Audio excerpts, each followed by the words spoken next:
Ai, Carolina, un plat perfecte té que ser un plat elaborat amb productes de quilòmetre zero. Per a mi, el plat perfecte hauria de ser totalment ecològic, natural com la vida, Natural sí, però els productes han de ser de temporada, Sí. que estan en el seu punt òptim.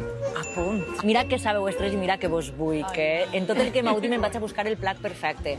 Vos envio una foto i vos dic una cosa, quan el trobe, quedem i ens el mengem, Sí. Vale, que vaig a ver. Ai.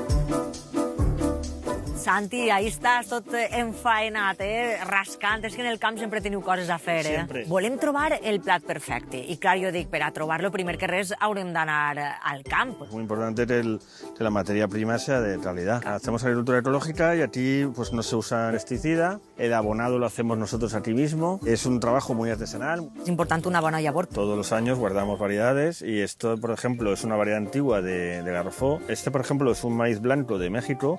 Todo lo que cultivamos nosotros siempre tiene que tener muy buen sabor. Santi, importantíssim és que el producte siga de temporada. Este espàrrec, que és ara la seva època. Vosaltres respecteu el cicle de cultiu. No plantamos tomates ni pimientos en invierno, plantamos lo que toca. Aquí, por ejemplo, tenemos nabo, romanesco, lombarda, repollo. I collir en el moment que toca és el que fa que estiga en el seu punt òptim. Sí, Això li donarà un sabor. Exacto. Ahora te vas a llevar esto a María José y te lo cocinará y verás la diferencia de tener un producto fresco recién recogido.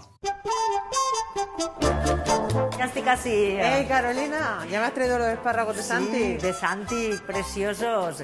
Vamos a la cuina. Vinga, anem. Es una calabaza alcalinizada, es una calabaza de la horteta de Greta, con una terrina de anguila de Ribarroja, con un canelón de miel urbana, son mieles de la ciudad de Valencia, un profiterol relleno de paté de gallina valenciana. El colrabe que tinc jo a les meves mans és el protagonista d'este plat. Hemos hecho un pastel como una milhoja con col y rábano y luego lo glaseamos con una demi-glace de ternera también. Y luego terminamos con una chantilly que hacemos con col y rábano también.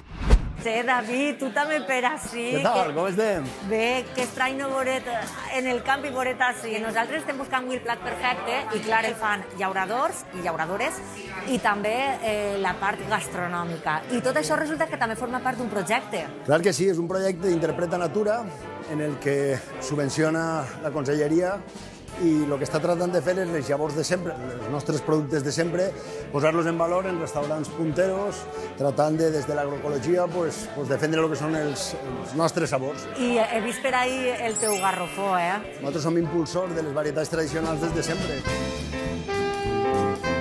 Empezamos con el arroz, que está dentro de la deo valenciana, en la albufera. Todas las cales del huerto de Santi, un paté de conejo, la escorfa y molla. Y para terminar, Carolina, los espárragos morados. Ai, ara hora, ja sabem on anar Ya a era parar. hora. Es todo un lujo poder trabajar todo lo de aquí, toda la zona. Hacemos todo más sostenible, llevan una calidad excelente para sacar todo lo mejor de la materia prima. Vaig enviar-los ja la foto, només de l'arròs, perquè si els ho envia tot, em maten.